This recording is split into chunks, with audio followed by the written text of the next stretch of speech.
Qué nervios. Bueno, buenas tardes a todos. Disculpas por la demora y los problemas técnicos que tuvimos hoy. Así que Juan Carlos, también tenemos problema con su cámara, así que no vamos a poder verlo, eh, pero vamos a poder hacer la presentación de cualquier forma y la interacción y las preguntas y demás. Eh, Recuerdo cómo es la dinámica. Vamos a escuchar primero a Juan Carlos en su presentación y luego vamos a dar lugar para hacer preguntas o agregar comentarios y demás. Eh, Preferimos que levanten las manos para dar orden a la participación o escribir preguntas directamente en la opción de preguntas y respuestas. Así nos quedan también registradas en el webinar, como en los documentos que se guardan del webinar. Bueno, Juan Carlos Saavedra Nieves, muchas gracias por tu presentación respecto de este tema de consideraciones estadísticas para programas de monitoreo pesquero de la teoría a la práctica. Y lo que te voy a dar lugar a que vos empieces con tu charla y que hagas una pequeña reseña de quién sos, dónde trabajás, cuáles son tus áreas más importantes de actuación. Así que todo tuyo. Muchas gracias. Buenas tardes a todos y todas. Primero, agradecer la invitación a poder hablarles un poco de mi experiencia desde el punto de vista estadístico en lo que tiene que ver con el tema del monitoreo en pesquerías. Soy de profesión estadístico desde el nacimiento y yo creo que hasta mi muerte. Soy ingeniero estadístico, licenciado en estadística y doctor en estadística. Trabajo en el Instituto Fomento Pesquero hace ya mucho tiempo, desde que salí de la universidad, asesorando a diferentes proyectos que desarrolla la institución. eh, Así que tengo harta experiencia en ese sentido. Y también he hecho clases en universidades aquí internamente y he asesorado a organismos internacionales también. Tengo ahí algo de conocimiento, siempre desde el punto de vista estadístico, ¿sí? Y cómo poder linkearlo con los desafíos que tienen las diferentes pesquerías, ¿sí? Eso, y con base en eso, tengo 52 años, ya pasé la mediana edad, y eso. Y les voy a presentar y les voy a hablar en realidad respecto a un tema que es relevante dentro de los monitoreos pesqueros, que es el cómo podemos balancear o darles esta, el poder sopesar ambas cosas, lo que es la complejidad que está detrás de cualquier seguimiento en una pesquería y el uso de la estadística a través de la teoría de muestreo, que son dos componentes primordiales que se complementan, o que necesitan ser complementados, ¿sí? ¿Cuáles son los tópicos que vamos a presentar? Básicamente, para tener un orden, vamos a partir del por qué es necesario el monitoreo pesquero. Luego vamos a identificar algunos problemas que surgen, o vamos a comentarles algunos problemas que surgen de esto, y nos vamos a sumergir, no en detalle, pero sí vamos a hablar muy general de los detalles estadísticos que están detrás, los desafíos estadísticos que están detrás, para luego definir la brújula que debe estar presente en cualquier programa de monitoreo, para después presentar un ejemplo y las herramientas computacionales que están disponibles para poder utilizar esta información. Y por último, con alguna pequeña discusión y conclusiones respecto de la presentación. ¿Sí? Ese es el programa que les voy a presentar. Entonces vamos a partir con el monitoreo pesquero, que desempeña un rol fundamental en la gestión sostenible de los recursos marinos, porque a través de ello podemos tener una recopilación sistemática, y eso es importante, sistemática, de datos, que son utilizados para responder una multiplicidad de objetivos que persiguen estos programas de monitoreo. Todo esto está asociado a resolver ciertas problemáticas que están detrás a través de la definición de estos objetivos. Entonces, lo que es importante aquí decidir es para qué vamos a usar los datos, para qué nos sirven los datos, ¿sí? Entonces, a través de esta recopilación sistemática que se produce en los monitoreos, esta recolección sistemática de datos, se pueden realizar primero evaluaciones precisas de los sectores pesqueros, ¿sí? Lo que permite que podamos determinar el estado de las poblaciones y establecer límites de captura adecuados, ¿sí? Pero no solamente eso, también es posible facilitar la gestión del bycatch, ¿cierto? Es decir, la captura incidental de especies que no son objetivos, y esto ayuda a minimizar su impacto y claramente proteger la biodiversidad marina, ¿sí? Otro uso clave también es que se pueden usar los datos es en el cumplimiento de las normativas pesqueras, ya que con esto permite verificar que las actividades de pesca que se están realizando se encuentren dentro de los marcos legales establecidos. Además, los datos recopilados son esenciales para la planificación de temporadas de pesca, optimizando los tiempos de extracción, evitando la sobreexplotación y optimizando también los recursos para el mismo monitoreo. Y finalmente, el monitoreo también contribuye a la protección de especies vulnerables, identificando también áreas críticas y promoviendo medidas de conservación específicas, ¿sí? En conjunto, entonces, el uso de los datos que se levantan en cualquier monitoreo regular demuestran que este es uno de los pilares indispensables para la toma de decisiones, y que éstas estén informadas y, por lo tanto, asegurar la sostenibilidad de los ecosistemas marinos en el largo plazo. ¿Cuál es el ciclo de gestión que está detrás de esto? El ciclo de gestión pesquera se basa en tres componentes que están interrelacionados. Por un lado, el monitoreo, por otro lado, el análisis de datos y, finalmente, la toma de decisiones basada en los resultados de este análisis de datos, ¿sí? Entonces, el monitoreo implica la observación y recopilación sistemática de información sobre actividades pesqueras, las especies capturadas, las condiciones ambientales y cualquier otro factor que sea relevante. Y esta etapa es crucial para obtener datos que sean confiables y actualizados, ¿sí? Luego viene el análisis de los datos recopilados, los que van a generar finalmente información útil, ¿no sé? A través de la identificación de tendencias, la evaluación del estado de los recursos, detectar posibles problemas o áreas de mejora, ¿sí? Y finalmente, con estos datos analizados, que se genera información, se toman decisiones para la gestión pesquera, ¿sí? Como por ejemplo implementación de cuotas de captura, el establecimiento de vedas, delimitaciones de zonas protegidas o la adopción de tecnologías más sostenibles, ¿sí? Y finalmente el ciclo se realimenta constantemente, ya que estas decisiones que se toman van a generar nuevas necesidades de monitoreo y por lo tanto este ciclo asegura que la gestión pesquera sea adaptativa, esté basada en evidencia y además esté orientada a la sostenibilidad a largo plazo.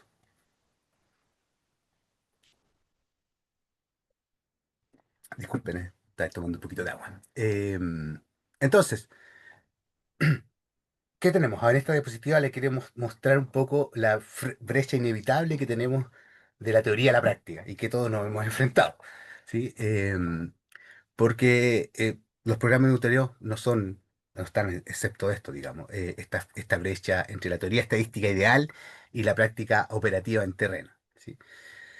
Y esta brecha se presenta en múltiples dimensiones y la quise ilustrar mediante esta comparación de dos columnas. En la columna teoría, que es lo ideal, se destacan conceptos como el supuesto que las poblaciones de peces son finitas y completamente conocidas. En efecto, son finitas, pero son no numerables, digamos. Es muy difícil numerar cuántos individuos existen en la población. Eh, Además, la implementación de un diseño de muestreo aleatorio óptimo, o sea, como lo define la teoría, con una cobertura completa del área de estudio, la obtención de datos precisos y representativos, ¿sí? Y estos elementos son los que constituyen el estándar deseado desde el punto de vista metodológico y estadístico. Son fundamentales para garantizar la validez de los análisis estadísticos y son la base, digamos, son los supuestos que están detrás. Sin embargo, en la columna práctica se evidencian las limitaciones reales que se enfrentan los programas de monitoreo. O sea, diseños que son restringidos porque los recursos financieros son escasos, digamos. Hay restringidos por temas logísticos, cobertura parcial debido a condiciones climáticas o disponibilidad de embarcaciones, datos con incertidumbre por errores de medición o errores de sesgo, digamos, en la recolección. Entonces, esta comparación permite reflexionar sobre la necesidad de adaptar los modelos teóricos a las condiciones reales, o sea, sin perder de vista los principios estadísticos fundamentales que están detrás. O sea, y el desafío es poder promover un enfoque más bien pragmático, que combine, por un lado, el rigor científico, pero que tenga la necesaria flexibilidad operativa, ¿sí? Reconociendo que la calidad del monitoreo depende tanto del diseño en su implementación efectiva, ¿sí? Entonces, en resumen, aunque la teoría proporciona un marco ideal para la gestión pesquera, la práctica exige que sea flexible y eso significa ser creativo y tener un compromiso para superar estos desafíos y avanzar hacia una sostenibilidad efectiva. Entonces, en este escenario de esta brecha inevitable de la teoría versus la práctica, nos enfrentamos a algunos problemas y desafíos generales, ¿sí? Eh, Desde el punto de vista de los problemas y desafíos generales logísticos y operativos, uno de los principales desafíos logísticos en el monitoreo es el acceso a la flota, ¿sí? Lo cual por diferentes razones puede ser de difícil acceso, lo que complica la implementación de monitoreos efectivos. Disculpe, perdón, pasé ahí. La falta de cobertura también puede generar sesgos en los datos recolectados, afectando la calidad de las decisiones de gestión, ¿sí?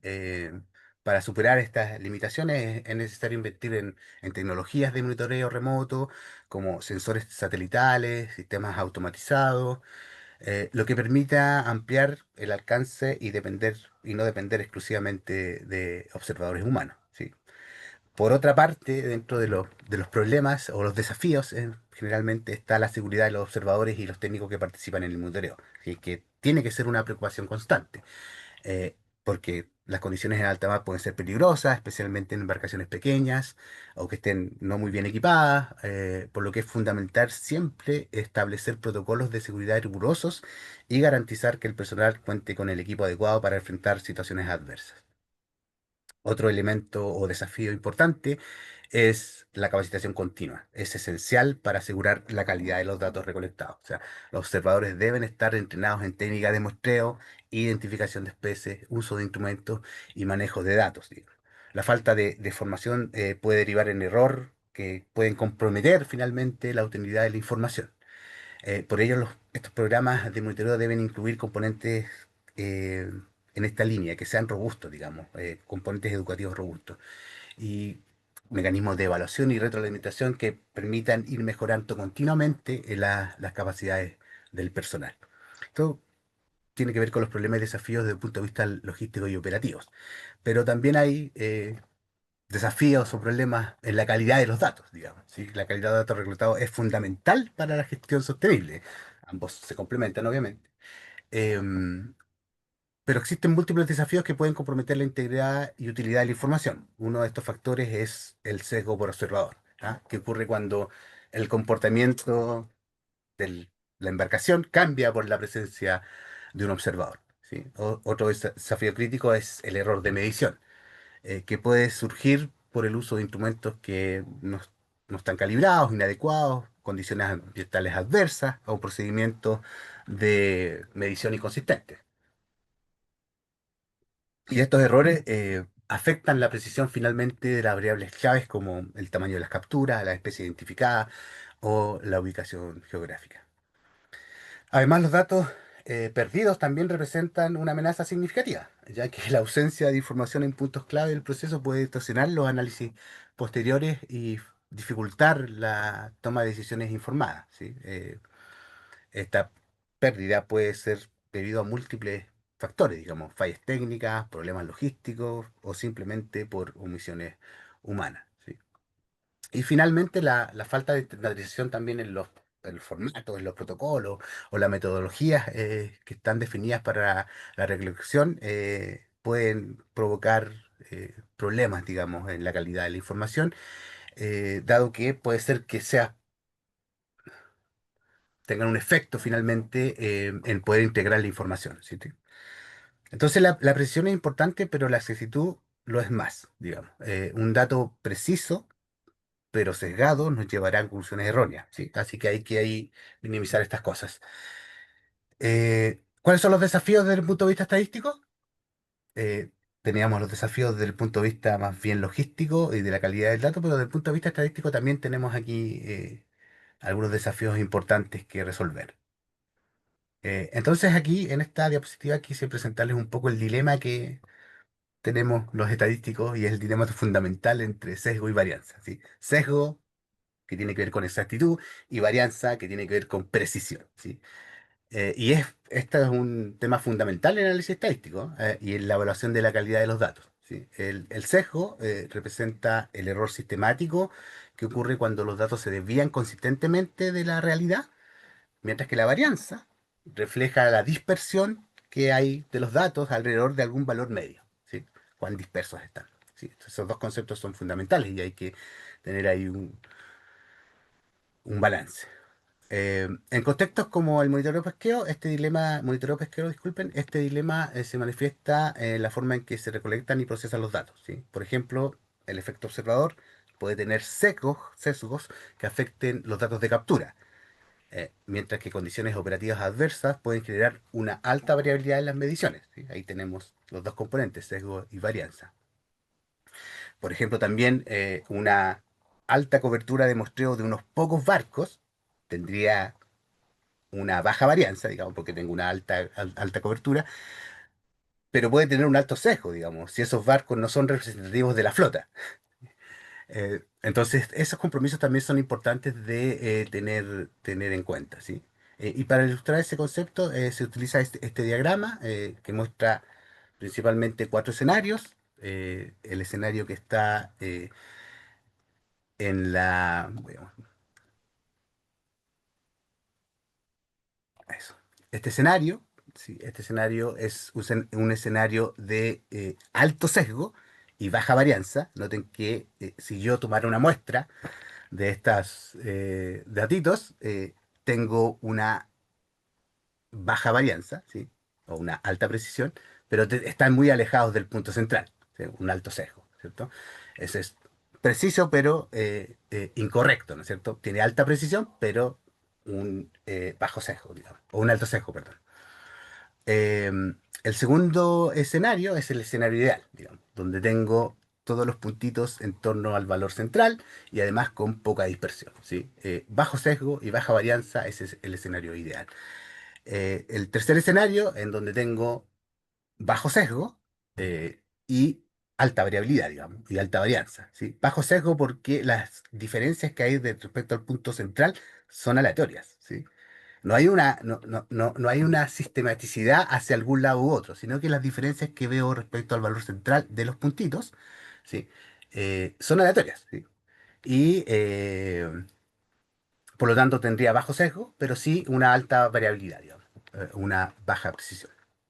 Y por último, perdón, el escenario que no queremos tener es el escenario en donde tenemos un alto sesgo, noten que ahí consistentemente los puntitos están hacia un lado, y una alta dispersión, ¿sí? Entonces, ¿qué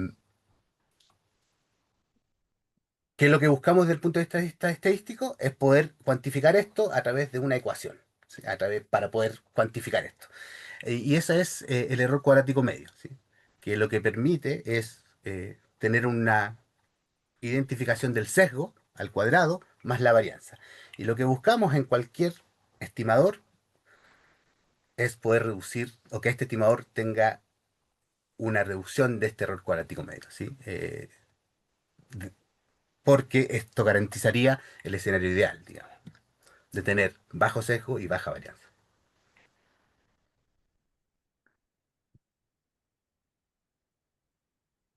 Entonces, ¿cuál es el reto que tenemos aquí? Es el poder tener programas de monitoreo que nos garanticen un bajo sesgo y que también nos garanticen una alta precisión o una baja variabilidad, digamos, ¿sí?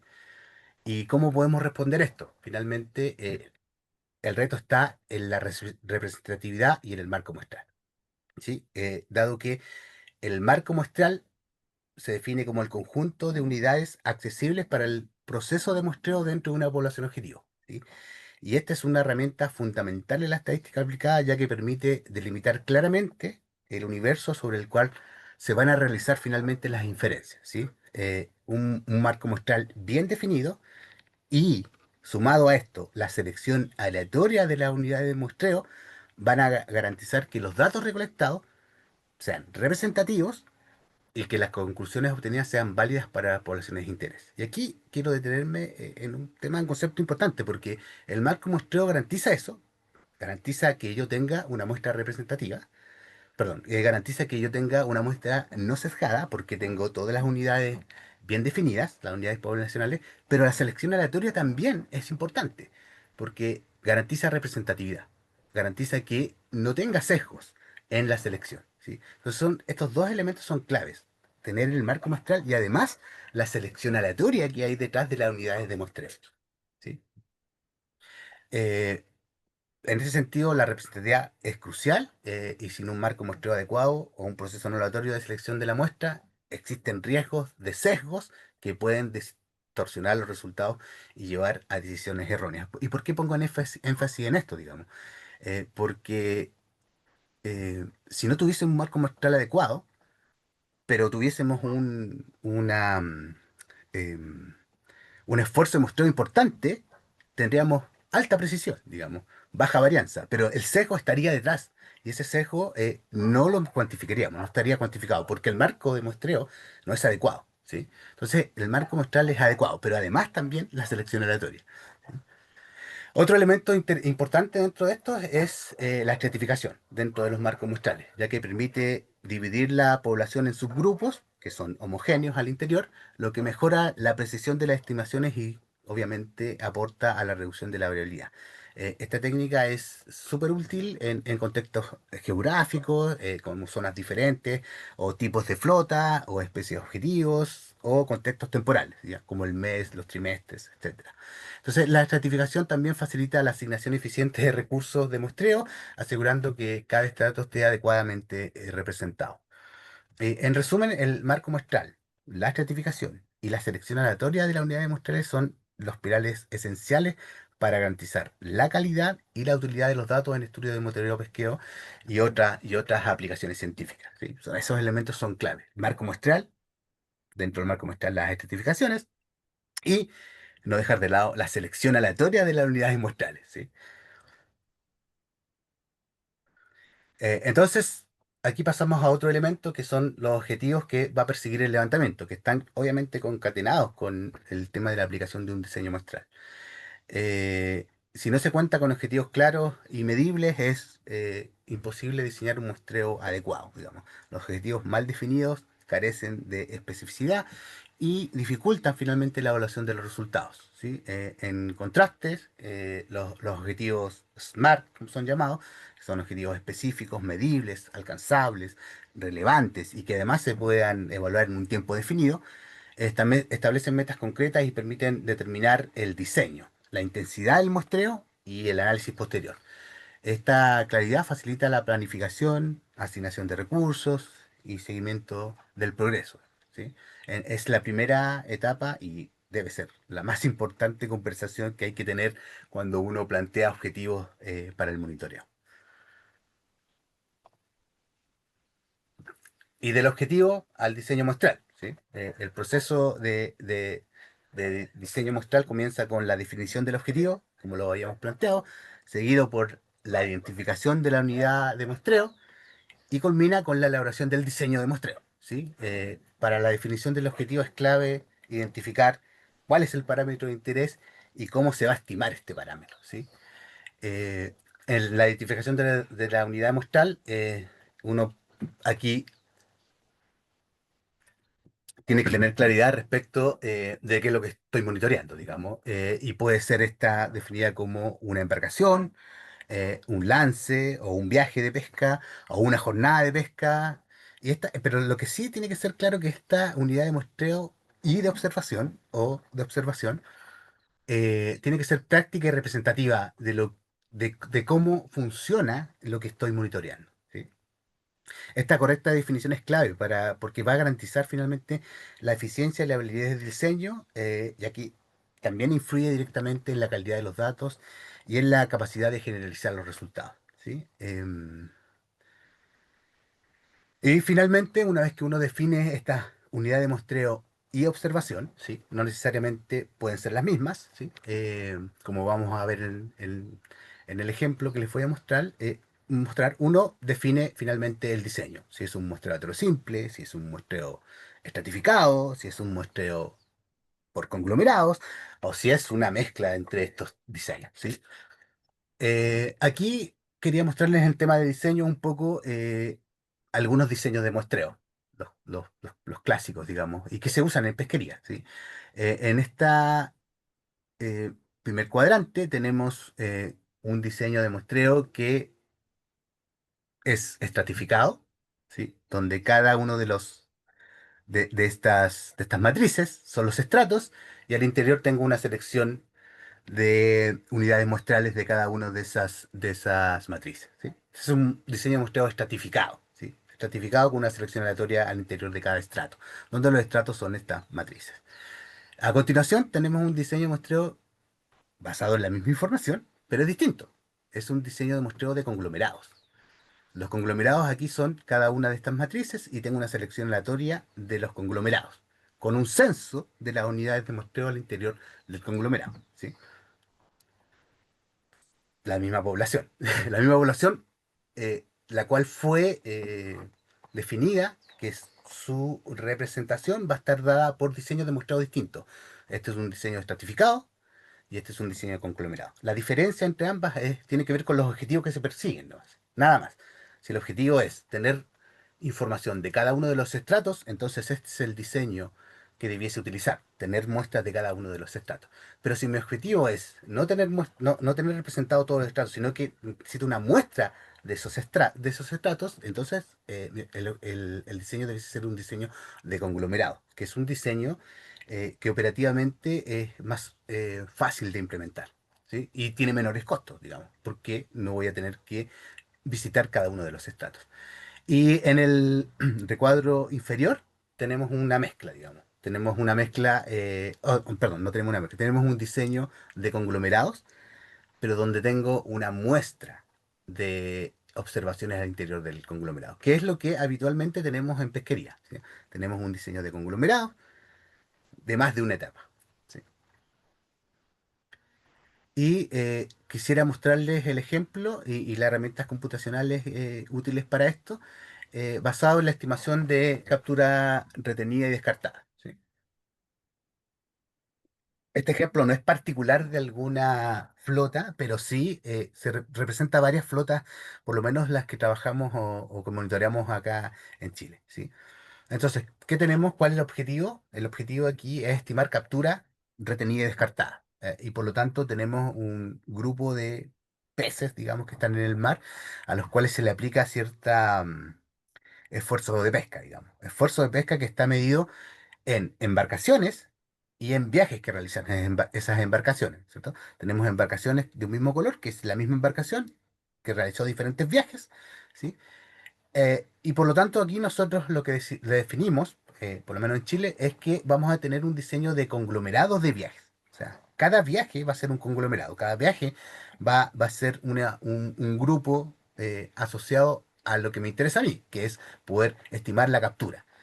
Entonces tenemos una unidad ya definida, que es la primera unidad muestral, los viajes. O sea, de todos estos viajes voy a sacar una muestra de alguno de ellos, ¿sí? Donde están representadas algunas embarcaciones, ¿sí? Pero cada embarcación realiza lances de pesca, ¿sí?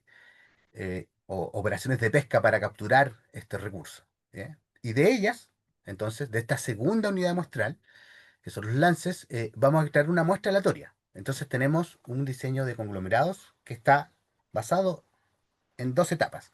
Una primera selección de conglomerados, de viajes, y una segunda selección al interior de cada viaje de lances de pesca, ¿sí? Donde esta segunda unidad de muestral es la unidad de observación, donde vamos a observar lo que queremos, que es tanto la captura retenida como la captura descartada, ¿sí? Entonces aquí hay un ejemplo de uno de esos lances en donde la información que requerimos se traspasa finalmente a formularios ad hoc que van a registrar la información de la embarcación, la fecha, el inicio y fin del lance, la captura por especie, distinta información que va a ser utilizada.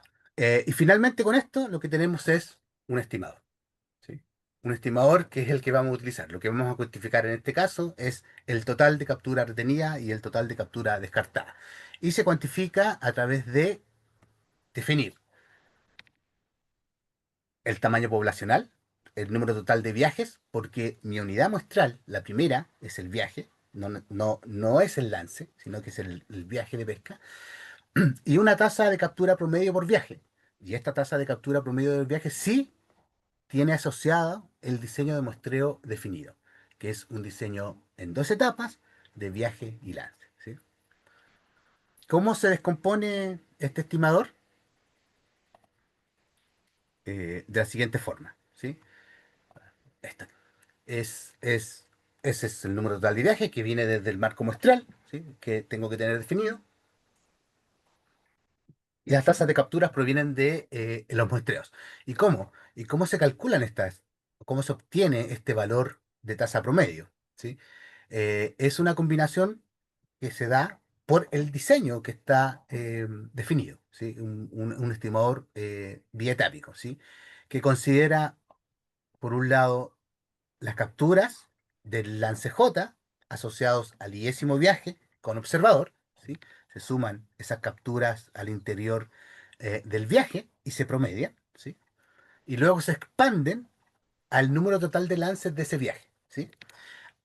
Y aquí quiero detenerme un poquito, porque este estimador no es un estimador cualquiera, es un estimador que tiene varias características que son relevantes. Y una de ellas es el estimador de Hording-Thompson, en todo caso, así se llama. Es que este factor, que es el cociente entre el número total de lances del viaje y el número de lances observados o muestreados, este es un factor de expansión que me permite poder expandir la información de la muestra a todos o a los lances que no fueron muestreados, ¿sí? Este representa eso. Y el inverso de esto, o sea, el inverso de este cociente es eh, la probabilidad de inclusión de una muestra, ¿sí?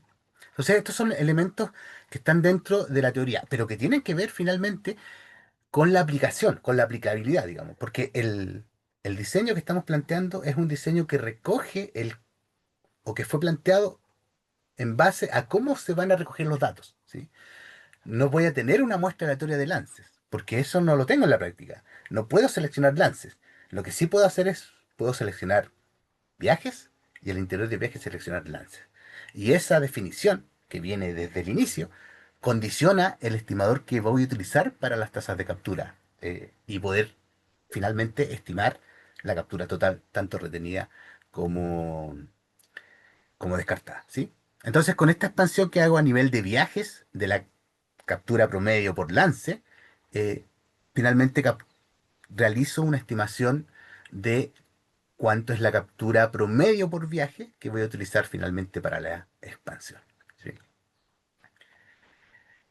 Quiero mostrar que si ese estimador es un poco complicado, el de la varianza lo es mucho más, ¿sí? Donde tiene varias componentes. Sí, si el anterior era no tan complejo, el de la varianza es mucho más complejo. Y cuando esto se incrementa, digamos, cuando paso de tener dos etapas a tener tres etapas, son tres componentes de varianza las que están detrás. Entonces son ecuaciones que no son simples de manejar. Y bajo este escenario es importante entonces hacer uso de las herramientas computacionales disponibles para poder procesar los datos y poder incorporar la definición del diseño muestral, ¿sí? Porque puede ser simple en una planilla Excel hacer el cálculo de la estimación total basado en las tasas de captura en un estimador bietápico o trietápico, pero hacer ese cálculo en una planilla Excel de las varianzas ya no es tan simple, es un poco más complejo, ¿sí? Y por lo tanto es necesario en este sentido poder utilizar herramientas computacionales y paquetes especializados que nos permitan reducir los tiempos de cálculo, ¿sí? Y con, con el beneficio de no cometer errores, digamos, en ese proceso. Y R es una de las herramientas, R junto con RStudio, es una de las plataformas computacionales que se utiliza bastante para esto. R es un entorno gratuito y de código abierto y es el estándar para el análisis estadístico. Y los paquetes que son útiles para este tipo de análisis, digamos, de datos que vienen desde procesos de diseños de muestreo implementados, son el paquete Survey y el paquete SVRI, que es el mismo de Survey, solo que funciona con Tidyverse, digamos, tiene esa misma filosofía. Y están diseñados específicamente para análisis de datos de encuestas que son complejas o diseños de muestreo complejos que combinan tanto estratificaciones como conglomerados, ¿sí? Puedo tener un diseño estratificado de conglomerados en tres etapas. Y eso ya es un diseño complejo, porque tiene un cálculo de tanto de la estimación como de la varianza más complejo. Y estos dos paquetes ayudan a resolver eso. También está el paquete Boot, que es para Bootstrap, digamos, que permite estimar intervalos de confianza. ¿Sí? Intervalos de confianza cuando me encuentro con estimadores que provienen de diseños de muestreos complejos, pero que tienen componentes que no las recoge el diseño muestreo y necesito calcular sus varianzas. ¿Sí? En este caso, este paquete me permite poder hacer esas estimaciones de los errores y obtener los intervalos de confianza. El paquete Tidyverse, que no necesariamente tiene que ver con el diseño muestreo, pero sí ayuda mucho para la manipulación y visualización de datos, ¿sí? Y la ventaja es que esto permite incorporar el diseño muestral en el análisis y no solo en la recolección. Finalmente, algunas discusiones y conclusiones. Las lecciones que hemos aprendido en el tiempo, que integran tanto la teoría y la práctica, la comunicación es clave. Tenemos que tener una buena comunicación entre estadísticos, biólogos y gestores. Tenemos que hablar el mismo idioma, ¿sí? Desde el inicio, ¿sí? Eso es sumamente relevante. Porque esto es un trabajo en equipo, no es el estadístico el que está detrás, sino que hay múltiples cosas, como les había comentado, que están detrás y que se tienen que resolver. Eh, lo otro, la transparencia es sumamente importante porque salva vidas desde el punto de vista estadístico, ¿sí? Documentar todas las desviaciones del protocolo y las limitaciones es sumamente relevante en todo proceso, ¿sí? Lo otro también relevante es la incertidumbre no es un enemigo, ¿sí? Es ayuda a la mejora. Y tenemos que cuantificarla y comunicarla, ¿sí? Ya sea a través de intervalos de confianza, pero tenemos que comunicar la incertidumbre que está detrás de cualquier tipo de proceso. Y la retroalimentación también es esencial, o sea, revisar y adaptar los programas es una constante y debe ser considerado siempre, ¿sí? Estos son resultados de años de experiencia, digamos, y conversaciones con colegas, ¿sí? El desafío es integrar esto, la teoría con la realidad operativa, pero sin perder el rigor estadístico. Y algunas recomendaciones claves para la implementación de un programa de monitoreo exitoso. La fase de planificación sumamente relevante. Hay que invertir tiempo en definir los objetivos, realizar pruebas piloto para probar la logística y los protocolos, porque algunas veces uno en el escritorio puede, después que te cuentan cosas, puede definir un tipo de diseño, pero en la práctica puede no ser aplicable y hay que adaptarse a eso, y hay que cambiar, y hay que cambiar a lo mejor el diseño, ¿sí? La fase de ejecución también, capacitar y capacitar a los observadores es fundamental para la ejecución. Implementar también controles de calidad de los datos en tiempo real. ¿Sí? Y por último, la fase de análisis, que es utilizar software que respeten el diseño muestral y reportar siempre la incertidumbre junto con las estimaciones. ¿Sí? Bueno, eso es mi presentación. Les agradezco mucho su atención y si tienen preguntas, comentarios o quieren manifestar alguna experiencia valiosa para compartir, estoy abierto y por favor abra el espacio para la conversación. Muchas gracias. Excelente, gracias Juan Carlos. Las Muchas preguntas. gracias, Juan Carlos. Tenemos una pregunta en la opción de preguntas y respuestas. Escarlato, no sé el nombre. La pregunta dice, ¿cómo sugiere estimar el número óptimo de observadores necesarios para una cobertura adecuada de la pesquería en cuestión? Wow, tremenda pregunta, sí, tremenda pregunta. Sí, eso es sumamente relevante. Yo creo que es importante en este escenario, cuando me enfrento ahí, en ese caso, tiene que ver con los recursos que uno tiene, digamos, con los recursos que uno tiene asociados para el levantamiento de datos, ¿sí? y debiese estar relacionado con eso, ¿sí?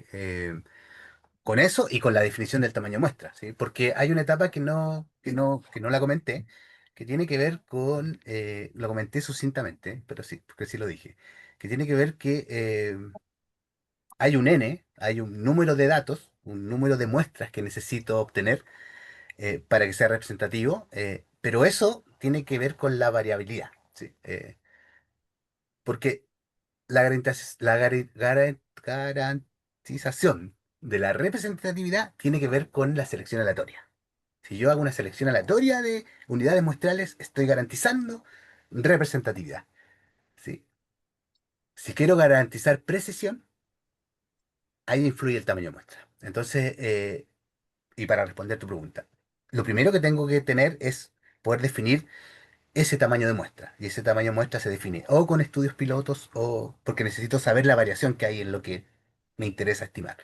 Entonces, cuando tengo definido ya ese tamaño de muestra, ahí puedo gestionar finalmente cuál es el número de observadores que requeriría para poder recolectar la información, ¿sí? Pero es clave el tamaño de muestra, porque si el tamaño de muestra es mayor, eso necesariamente involucraría que debiese tener una mayor cantidad de recursos humanos para el levantamiento de información, ¿sí? Así que gracias por tu pregunta. Pero tiene que ver con eso, tiene que ver con la definición del tamaño de muestra que voy a utilizar para estimar, por ejemplo, la captura. Sí, hay Muy dos bien. manos levantadas en asistentes que uno pasó a panelista y otra persona, a Luis Agasme Sí, le habilité el voy, micrófono. sí, voy a dejar de presentar para verlos, porque no lo estaba Dale. viendo, así que sí, Muy bien. sí, Hola Juan eso. Carlos, Ahí sí. ¿me escuchas? Hola, hola Luis, sí, te escucho bien, Oye, gracias. muy buena presentación. Mira, mi consulta, y bueno, a raíz de que tú ya sabes, y como sabemos, en Chile ya se encuentran implementados y en marcha dos programas de monitoreo, que uno sería el de observadores científicos a bordo, y el otro un monitoreo electrónico con videocámaras. Sí, Entonces, que fue creado, pero es un programa de monitoreo, finalmente, y en el entendido que la clave al momento de incorporar otro programa de monitoreo que tenga utilidad para la investigación, como sería el de las cámaras, estaría dada por integrar estadísticamente los dos sistemas. Mi pregunta es, y quiero ver tu opinión, ¿qué trabajos estadísticos u otros se debiesen realizar para que estos programas logren compatibilidad, validez y ser complementarios, garantizando, por supuesto, la continuidad de la información histórica que tenemos con el otro monitoreo? Esa sería mi consulta. sí, muchas gracias Luis por tu consulta y es muy atingente, digamos. Efectivamente, la utilización de tecnología puede ayudarnos a tener una mayor cobertura, porque no necesariamente vamos a tener que tener un observador a bordo de todas las embarcaciones. Y eso lo podemos mejorar con la incorporación de una cámara. Pero lo que está detrás también es, y es parte de lo que les presenté, los objetivos. ¿Para qué? ¿Para qué? ¿Para qué vamos a usar esa cámara? Y si nos va a servir finalmente. Por ejemplo, si queremos estimar captura, a lo mejor la información de un observador es mucho más precisa porque reduce la medición, digamos, que la cámara. O puede ser al revés, digamos. Es importante tener en claro esto porque, claro, puedo aumentar la cobertura, pero el objetivo no tiene que perderse. El objetivo de por qué lo estoy haciendo, ¿sí? Porque sí, efectivamente puede ser que tenga una mejor cobertura, pero esa cobertura no me sirve para estimar bycatch, porque no la puedo medir con una cámara. Pero sí, a lo mejor lo puedo utilizar para otras cosas, para mejorar, no sé, presencia, ausencia de alguna actividad necesaria. Eh, entonces, para responder tu pregunta, creo que tiene que ver con los objetivos que se persiguen, ¿sí? Si los objetivos están bien definidos, de por qué estoy implementando este monitoreo, y si finalmente en la aplicación de este monitoreo logro recoger lo que quiero recoger, perfecto, súper bien. Pero si no, debiese mantener lo que tengo. O sea, a ver, de alguna manera son complementarios, pero hay que tener cuidado, digamos, no es siempre complementario, ¿sí? Complementario para algunas cosas, ¿sí? ¿Sí? Yo Sí, sí, comparto Juan en que Carlos. debiese haber un monitoreo de este estilo, pero va a cumplir ciertos objetivos, ¿sí? No los objetivos que Sí, están dentro del programa de observador, ¿sí? solamente, gracias por tu respuesta, Juan Carlos. Solamente decir que el programa de monitoreo por cámara, ¿no es cierto?, en Chile fue definido con un objetivo que es distinto al que tenemos nosotros en el monitoreo con observadores científicos, el que está creado para las cámaras para fiscalización. Entonces, y se quiere, y tenemos nosotros muchas veces las ganas de utilizar esa información. Entonces, ¿cómo compatibilizar esos dos cuando tienen inicialmente objetivos que fueron distintos? Eso. Se puede, se puede compatibilizar porque, por ejemplo, te puede servir para una definición bien precisa de tu marco muestral, que es una etapa importante dentro del proceso. A lo mejor no Sí, sabemos cuántos lances se hacen porque no están registrados, pero ahora sí, ¿sí? O los tiempos de operación. O sea, nos puede servir esa información para complementar nuestro marco muestral, ¿sí? Sí, yo, perfecto. yo creo que se Muchas puede gracias. usar.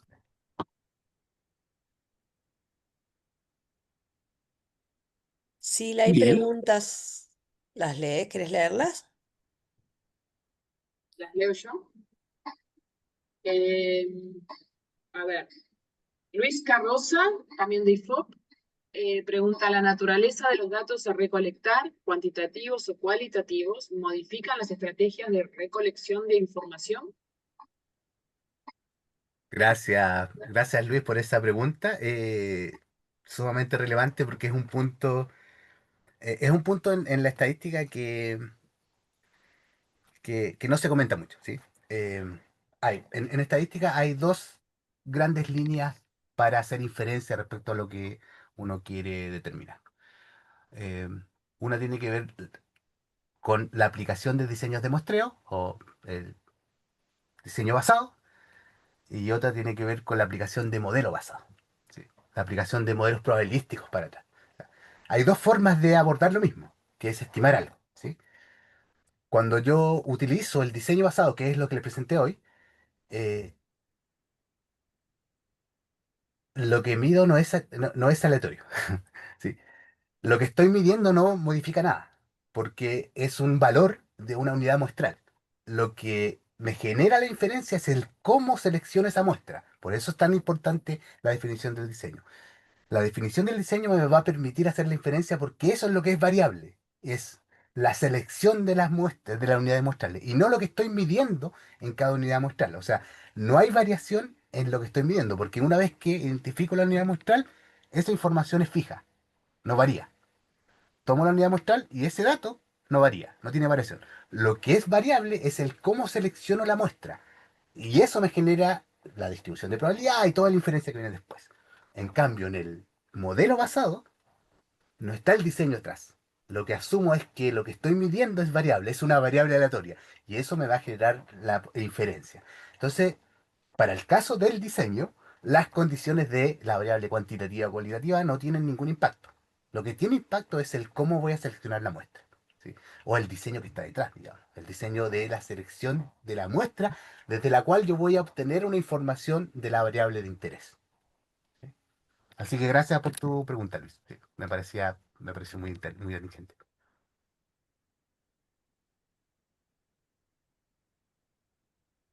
Bueno, Mire, gracias Juan Carlos. Ahí tenemos, sí, Martín, ¿querés decir algo?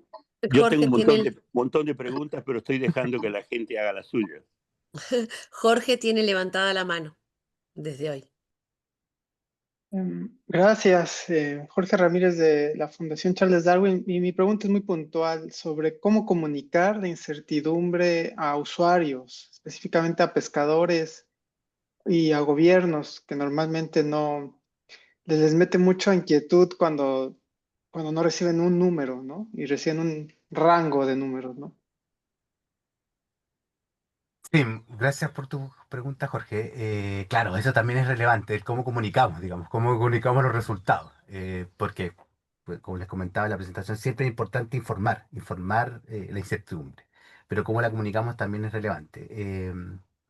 Sí, bueno, hay diferentes técnicas, digamos. una son los intervalos de confianza, donde uno ahí puede ver las variaciones que tiene las diferentes estimaciones. Pero creo que otra componente son los coeficientes de variación.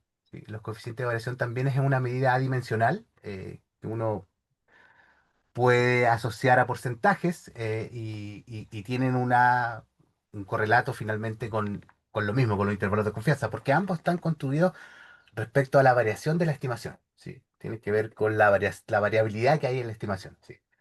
Los intervalos de confianza se construyen en base a eso y los coeficientes de variación también. ¿Sí? Yo recomendaría el coeficiente de variación como una medida, porque es una única medida y es adimensional, digamos, no está medida en la misma unidad que estoy presentando generalmente se presenta en porcentaje. Gracias.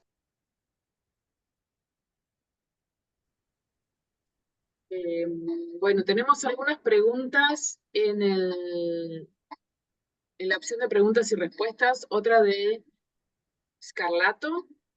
La pregunta dice, para el estudio del descarte, ¿mantengo la estructura muestral que definí en un principio o necesito un diseño particular, sobre todo en pesquerías multiespecíficas? Sí, también gran pregunta. Yo creo que hay muchas experiencias aquí, podrían comentarlas también. No sé si solamente yo el que tengo que responder, pero sí, gracias por esa pregunta porque efectivamente uno tiene que tener la capacidad de ser flexibles cuando el diseño que uno plantea no está respondiendo a los objetivos, digamos. O tenemos alguna visualización de que tenemos sesgo por representación o por cualquier motivo, digamos. Entonces, es siempre importante ir evaluando el diseño, ¿sí? Ir evaluando periódicamente o con un determinado tiempo si el diseño que se planificó está respondiendo a los objetivos o no lo está respondiendo, ¿sí? Por ejemplo, a lo mejor el diseño que tenemos puesto eh, ahora inicial o tenemos implementado actualmente, debiese considerar, nosotros tenemos como diseño muestreo de conglomerado de viaje, pero podríamos considerar conglomerado de embarcaciones. ¿Sí? A lo mejor puede ser más efectivo el medir a ese nivel, nivel de embarcaciones, y dentro de cada embarcación una selección de viajes, y dentro de cada viaje una selección de lances. Tendríamos un diseño en 3 etapas ahora, no en 2 como la tenemos actualmente. Eso es parte de lo que tenemos que ir trabajando, digamos, tenemos que ir evaluando. Hasta el momento hemos evaluado que los diseños que hemos planteado están adecuados porque han respondido a los objetivos que se persigue el monitoreo, pero nuevamente esto es algo que va cambiando, que es dinámico y que podría en algún momento modificarse y debiésemos estar abiertos a hacer una modificación del diseño. Sí.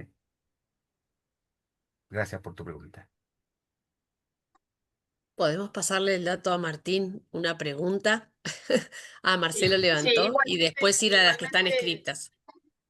sí, igualmente hay una pregunta que está escrita que tal vez sea necesario desarrollarlo un poquito mejor, de Luis Carroza, o que la haga directamente él, le habilitamos el micrófono, porque dice cómo una fase de inducción previa mejora la respuesta de quienes se requiere la información. No sé si está bien formulada la pregunta. Sí, yo Luis, tampoco. Sí, hola, ¿qué tal? Buenas tardes acá de Chile. Sí, le consulto a Juan Carlos respecto a esa, porque una cosa es tener todo el diseño, ¿no? Pero cómo nosotros a través de una fase previa vamos informando a quiénes van a ser los agentes informantes y tengamos una mejor disposición para que ellos respondan, porque uno puede tener el mejor diseño, pero si la gente no quiere responder, el diseño no sirve. No Entonces, funciona. ¿cómo no funciona? Entonces, ¿cómo hacemos esa fase previa, ¿no es cierto?, de eh, que se propenda a contestar, a participar en este proceso, no solamente, y eso implica varias cosas. Entonces, ¿cuál es la opinión de Juan Carlos sobre eso? Sí, gracias por tu pregunta, Luis. Yo creo que también es súper atendible porque tiene que ver finalmente con la parte logística. Uno puede plantear una forma muy óptima del levantamiento de datos que en la práctica puede cumplirse, digamos, pero puede caerse solo por el hecho de que te digan que no. No te puedes subir a esta embarcación o no te voy a dar este dato. eh, em, Efectivamente, yo creo que ahí hay dos elementos. Primero, claro, uno podría hacer una buena difusión de cuáles son los objetivos que persigue el programa de monitoreo respecto de las personas que están involucradas en ese programa, en el sentido de las unidades muestrales, me refiero, para decirlo más desde el punto de vista estadístico, para que exista conciencia de lo importante que es que ellos estén disponibles a mostrar información. Esa sería, creo que mi primera eh, recomendación. Pero también creo que desde el punto de vista de la normativa también es importante. O sea, los gobiernos tienen que preocuparse de estas cosas y debiese estar en la normativa la posibilidad de que uno pueda acceder aleatoriamente o subirse a una embarcación, digamos, para poder tomar datos, digamos, porque están utilizando recursos que son de todos y los gobiernos debiesen estar, o los estados debiesen estar preocupados de que se pueda hacer un monitoreo de esto, ¿sí? Y no lo dejaría de lado. Yo creo que la parte legal también es importante, digamos, el obligar de que se puedan cumplir estas cosas, porque finalmente lo que está detrás de todo esto es que yo pueda hacer una selección aleatoria de mis unidades muestrales. Y lo voy a volver a repetir. La selección aleatoria es lo que garantiza la representatividad. Eso significa que si yo tengo 7 viajes o 7 embarcaciones y seleccioné 3 de ellas y voy a la segunda y no me dejan subir, me está matando todo, porque me está matando la representatividad. Esa fue seleccionada por parte de la muestra y la voy a tener que cambiar. Eso cambia todo mi escenario desde el punto de vista teórico. O sea, porque ya no es representativo, porque tuve que cambiarla. Ya.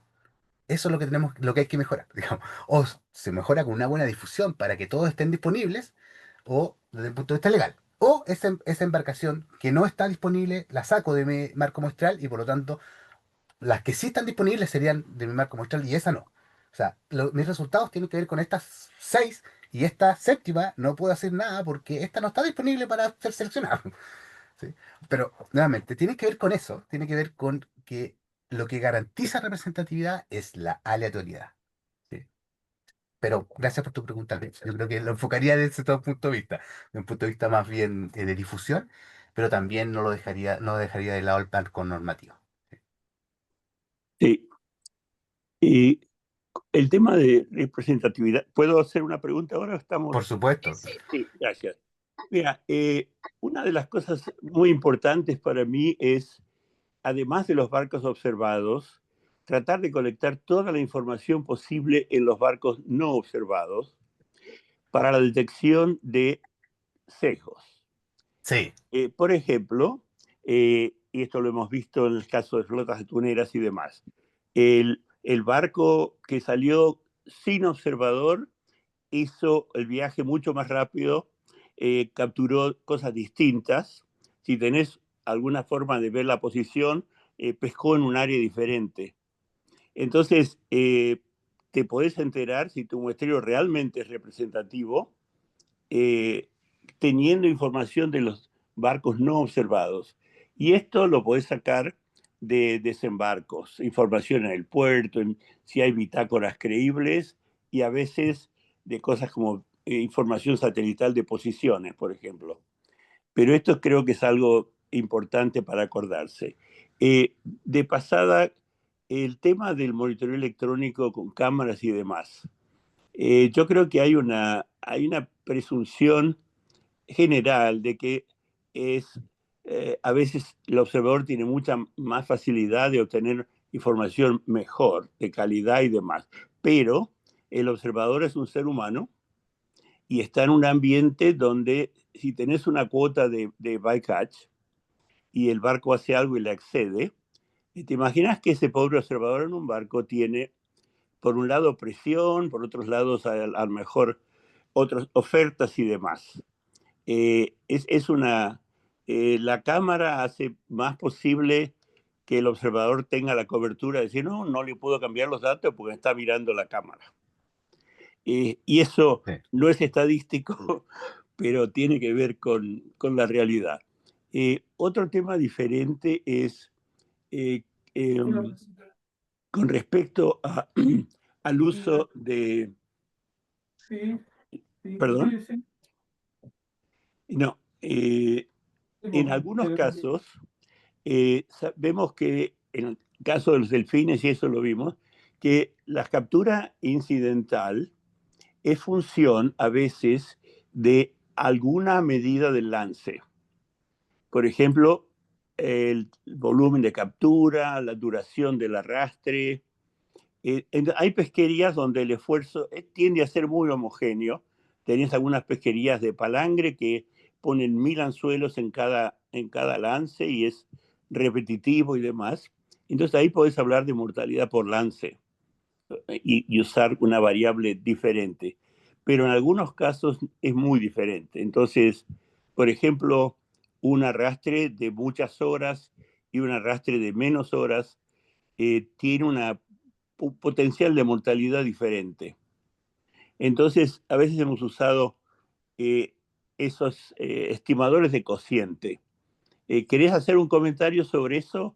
¿Los usás? ¿Querés saber tu opinión?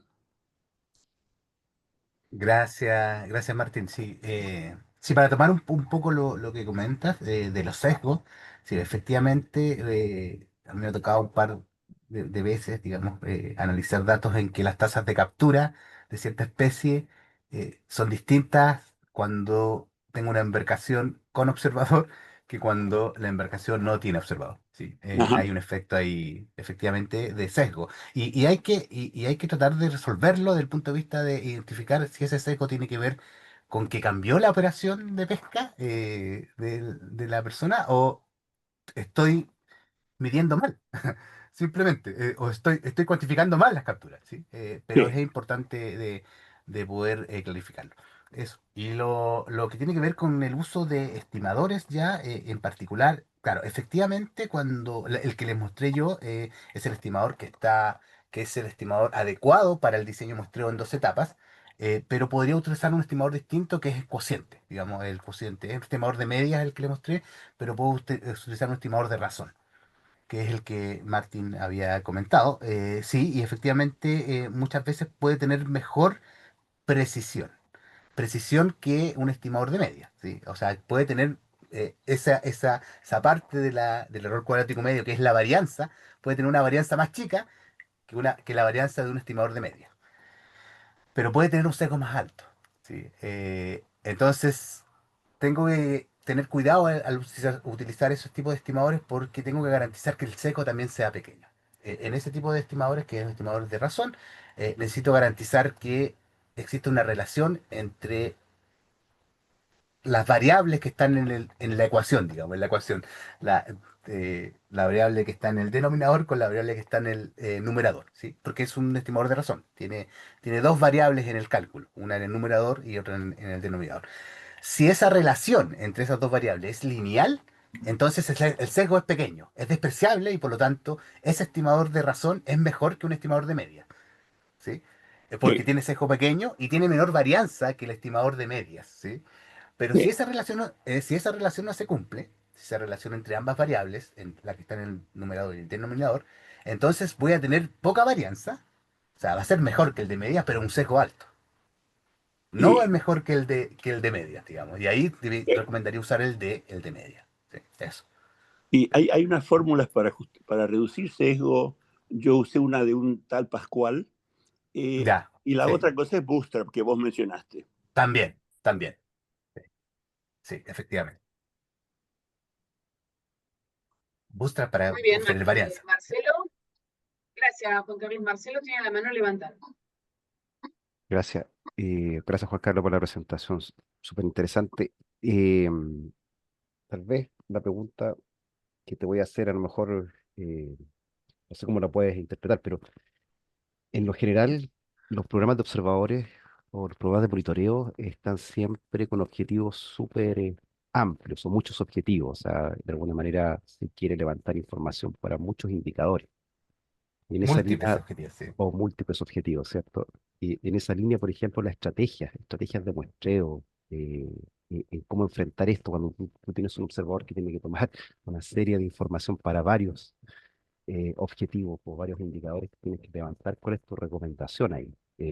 A veces, a lo mejor, ser más acotado, pensando en todas las dificultades que tú comentabas a la hora de implementar esto, acotado en el sentido de no ser tan, de alguna manera, tener tantas expectativas en tomar a lo mejor muchos malos y a lo mejor acordarse en algunos los principales. Te lo digo porque por lo menos los programas de observadores que llevamos acá en Chile, pues yo los conoce, es mucha la información que se le van. Entonces eso puede también incidir en que la toma de datos a lo mejor tenga con sesgos particulares, ¿cierto? Bajo estas condiciones, y por lo tanto a lo mejor ahí hay que cambiar la estrategia, ¿no? No sé si tú tienes algo que nos pueda sugerir. Gracias por tu pregunta, Marcelo. Sí, también es una pregunta compleja, digamos, porque tiene que ver ya básicamente más que con el diseño de muestreo y cómo lo voy a levantar, es con optimizar eh, el levantamiento que hace el observador científico, digamos, o las tareas que tiene que hacer el observador científico, digamos. Claro, porque efectivamente al principio partieron haciendo 5 funciones y ahora ya van en 15, porque se han ido adicionando otros objetivos. Em, Mira, yo creo que esto se tiene que conversar con el equipo, digamos, y priorizar. Priorizar actividades, si es que el observador ya no es capaz de poder recolectar toda la información o están ocurriendo sesgos de medición porque tienen que responder múltiples objetivos. Y priorizar, por un lado, y también a lo mejor revisar los tamaños de muestra, o sea, las exigencias que se le están haciendo al observador, que en un inicio eran de 100 individuos por lance, a lo mejor ahora ya no son 100, necesitas menos, porque ya tienes información y con solo la mitad reduces tiempo y puedes liberar al observador para que haga otra actividad, digamos. Son cosas que se tienen que conversar y ir evaluando en función a la historia que se tiene de la pesquería, del monitoreo. Pero serían como esas dos recomendaciones, digamos. Una revisión de los objetivos, priorizar, y luego también revisar los tamaños de muestra, porque tienen que ver con las exigencias que tiene el observador para cumplir, digamos, esos tamaños de muestra.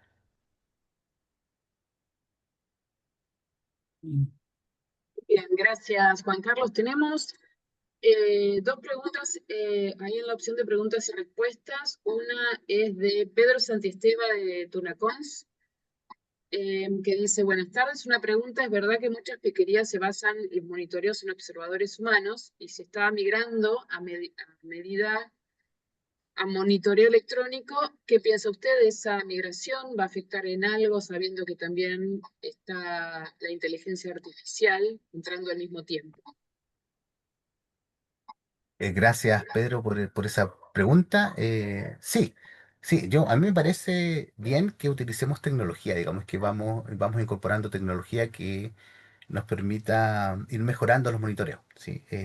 Pero voy a volver a repetir, hay que definir bien los objetivos que persigue ese programa de monitoreo y si ese programa de monitoreo con cámaras responde esos objetivos, digamos.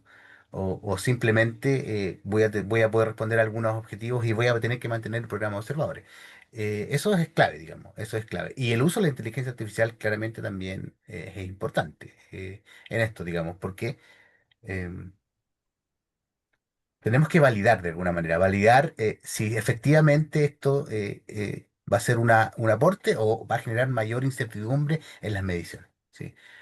Eso. Muy bien, muchas gracias. Vero, ¿tenés la mano levantada? Buenas tardes, Juan Carlos. Muchas gracias por tu presentación, súper interesante. Ahora, ya que estabas hablando de los observadores, yo trabajé como observadora, entonces me Mira, gustaría bien. saber si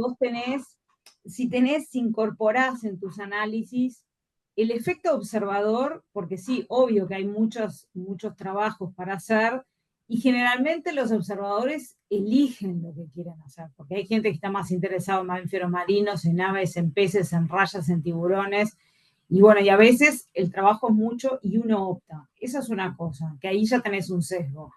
Y después, otra cosa es el efecto capitán, que hablamos nosotros la semana pasada, la charla pasada, que también tenés un efecto capitán, sobre todo para, bueno, tanto para las capturas incidentales como para el éxito como capitán en capturar la especie objetivo. Esa es mi pregunta. Ay, gracias Verónica. Yo soy de escritorio, no, nunca me subí a una embarcación, nunca he visto en la práctica cómo se hace la toma del dato, solo en terreno, digamos, en las plantas he visto cómo se hace el procedimiento, pero nunca me he embarcado, ¿sí? Así que soy de escritorio, así que te felicito por eso que tú te hayas subido. Mira, sí, pues, efectivamente hay que ir evaluando el tema observador desde el punto de vista de la medición que realiza, digamos, de no tener diferencias o errores de medición que finalmente no son cuantificables, no se pueden cuantificar en un estimador. Cuando yo me equivoco en medir algo, eso no va a quedar en ninguna parte. Eso es un error que no puede medir el error de muestreo. El error de muestreo tiene que ver con una medición de la selección de las unidades muestrales, nada más, no de lo que estoy midiendo. Eso es el error que se cuantifica detrás. ¿Cuán variable es finalmente la muestra que estoy utilizando para representar la población? Desde el punto de vista de la selección, pero los errores de medición no son cuantificables en ese estimador. ¿Sí? Así que eso también es relevante y hay que buscar herramientas para poder cuantificar eso. No te podría decir cuáles, pero sí, hay que apuntar hacia allá. ¿Sí? Y el efecto capitán es el efecto que tú que comenté yo cuando se sube un observador, ¿no es cierto? Y el capitán cambia su forma de operar, ¿no es cierto? Ese efecto del que me comentas, ya, perfecto. Sí, ese sí uno puede cuantificarlo, digamos. Ese efecto lo puede cuantificar porque puede tener para un mismo capitán, una misma embarcación, datos con observador y datos sin observador, y evaluar diferentes variables que te interese medir, digamos, y si hay diferencias, si hay diferencias, ¿sí? Pero uno llega hasta ahí, digamos, uno puede identificar eso y lo que tiene que tratar de hacer es buscar soluciones respecto a entrevista con el observador, oye, esto, o entrevista con el capitán, porque lo primero es identificarlo, sí, realmente aquí hay un sesgo. Cuando es sesgo, cuando uno habla de sesgo, refiriendo un poco a la presentación, son desviaciones sistemáticas, no aleatorias. O sea, sistemáticamente me estoy desviando del valor central. ¿Sí? Y tengo que corregir, hay que corregirlo, porque si no, las conclusiones van a tener ese error sistemático. ¿Sí? O corrijo finalmente las estimaciones conociendo ese sesgo, hay aquí un sesgo de un tanto y corrijo finalmente la estimación por ese sesgo, o corrijo el por qué se produce el sesgo. ¿Hay más preguntas? Muchas Sí, gracias, sí, Juan Carlos. Sí, había hay una dos más en preguntas. preguntas y Gracias a ti, Verónica. respuestas.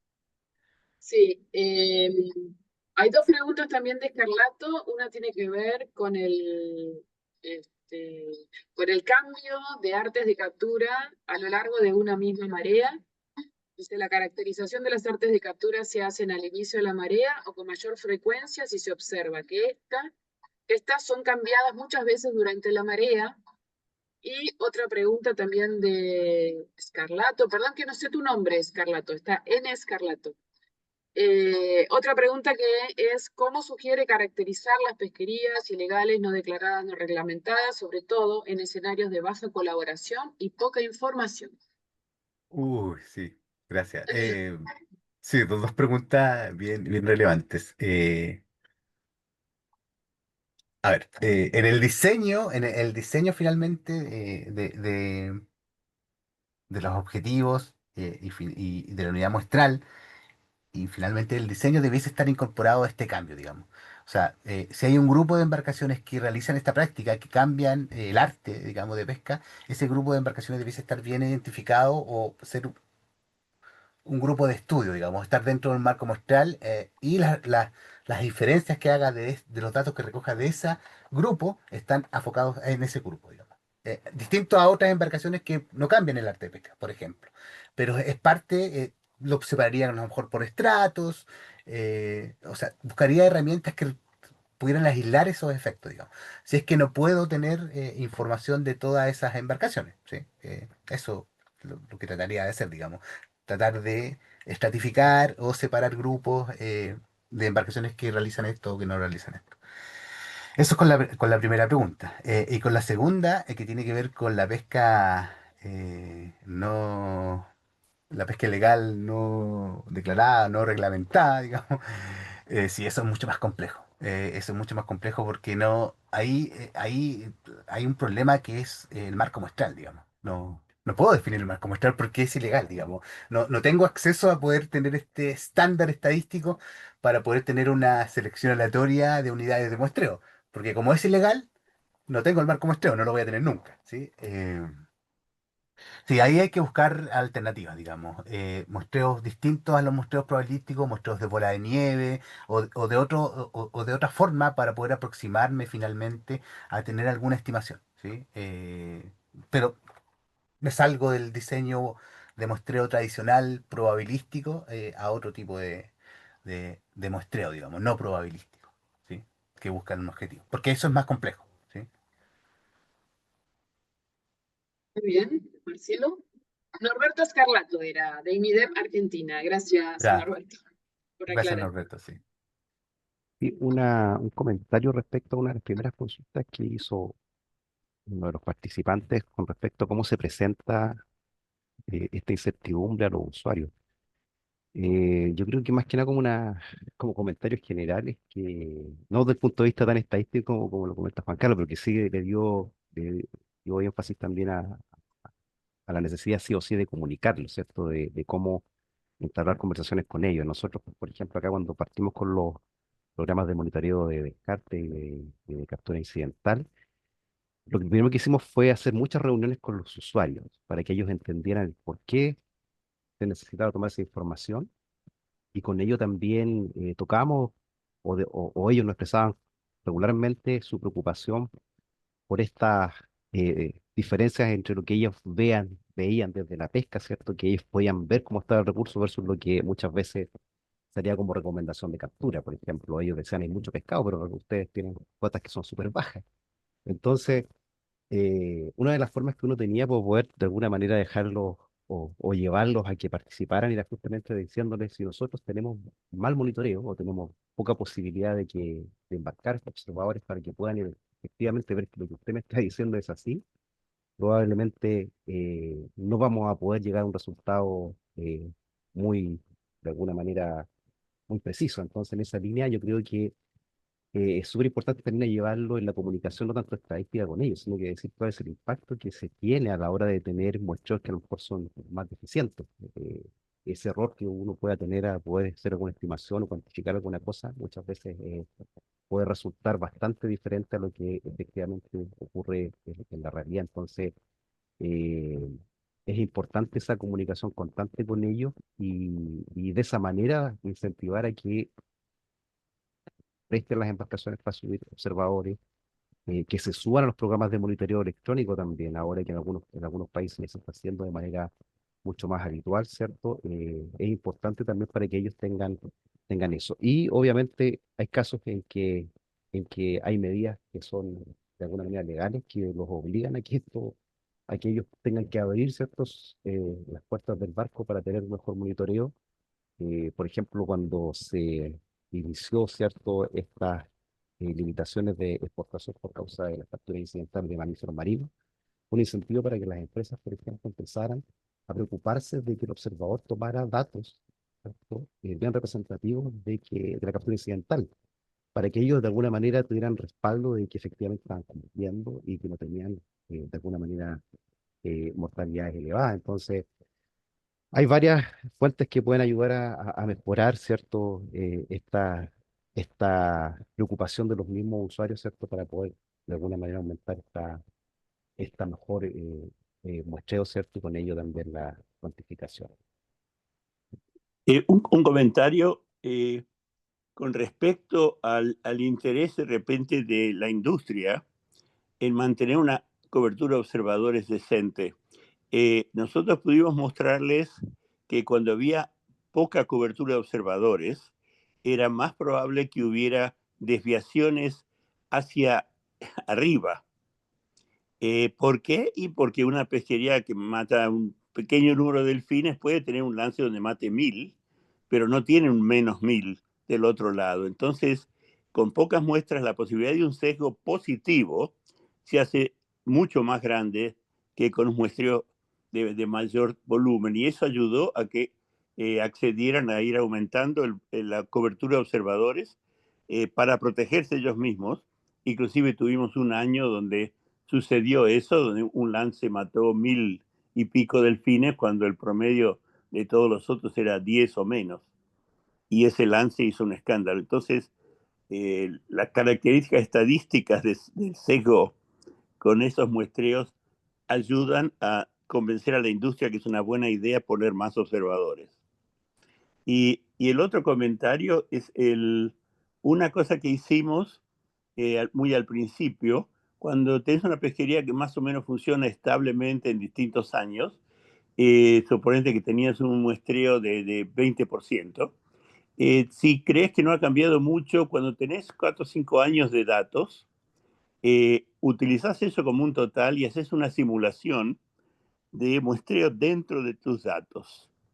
Consideras eso como el total verdadero y ves qué proporción te da. Eso lo hicimos acá, lo hicieron también en el Western Pacific, en otras pesquerías, también como ejercicio. Y el último comentario ahora, una cosa que aprendí de un amigo australiano muy específico para la pesca de arrastre, es que según el tamaño de los cardúmenes y la forma, los barcos arrastreros pescan en línea o pescan en lo que ellos llaman U o V. O sea que el cardumen es muy grande, el barco hace una pasada y vuelve a capturar el cardumen del otro lado. Cuando pasa eso, aparentemente la mortalidad de todos los individuos que respiran aire, mamíferos marinos, tortugas, son mucho más grandes en las formas U o V que en las formas lineales. Con lo cual hay que tener ese dato presente en la recolección de datos en la pesca de arrastre. Gracias.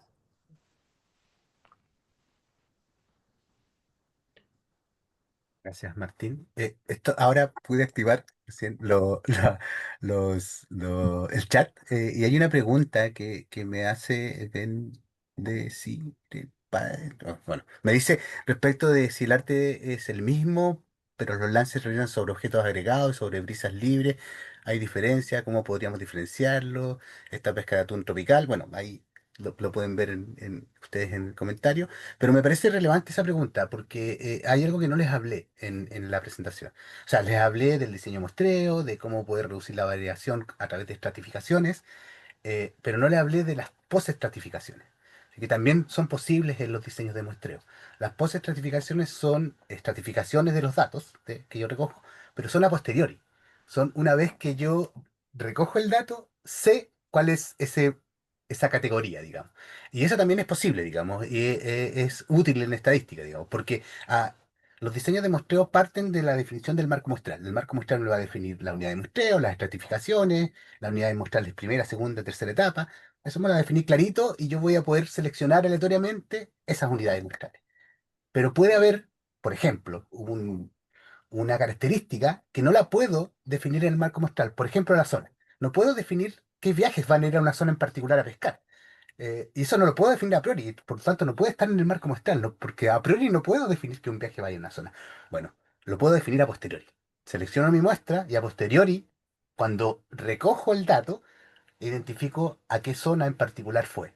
Y ese proceso lo hago posterior, digamos, el proceso de análisis y de estimador asociado, asumiendo esas post-estratificaciones, ¿sí? Así que esa sería la respuesta. O sea, puedo hacerlo, pero una vez que recolecto el dato, puedo identificar esto y ver si hay diferencias, ver si hay diferencias o no, con la post-estratificación, ¿sí? Y me parece siempre, Juan Carlos, que la postestratificación nos resalva un montón con los Sí, datos pesqueros, que son siempre un caos, ¿no? sí, sí, efectivamente. Se usa un Sí, montón. sí. Y recalcar ahí que los estimadores se adecúan a esa postestratificación. Las herramientas computacionales incorporan las variaciones debido a esa postestratificación. Y, no es solamente el que lo identifico, sino que usar herramientas computacionales que identifiquen esa postestratificación que está fuera del diseño original, ¿sí? Para recoger esa variación, ¿sí? Sí, el observador tiene que tener la información para decir, este fue un lance lineal o en U, por ejemplo. Claro, Y eso entra a la claro. base de datos. Exactamente. Y entra después al proceso como una postestratificación, porque previamente no sé si el Eso. lance iba a ser lineal o en U. Exacto. Ujú. ¿Sí? Sí, Marce, estamos re en horas, me parece, para Juan Carlos, que lo... sí, Lo hemos, sí, sí, lo hemos matado, Juan Carlos. sí, sí. Sí. ¿No? Me parece que ya que respondió todas las preguntas y creo que puede haber millones más si seguimos. Sí, queda una sola ahí pendiente que es respecto de si los grupos, si las entidades certificadoras deberían formar parte del grupo planificador de la toma de información, justamente ya que son algunos de los demandantes, ¿no? De todas estas cuestiones de volumen de datos. Puede terminar. Y, Sí, efectivamente, tienen que ser parte de la gente, o sea, los que están involucrados en el proceso, sí.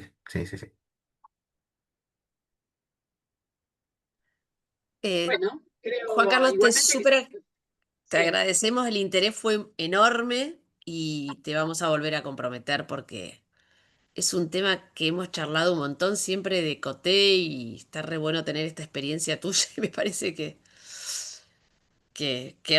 resultó súper interesante.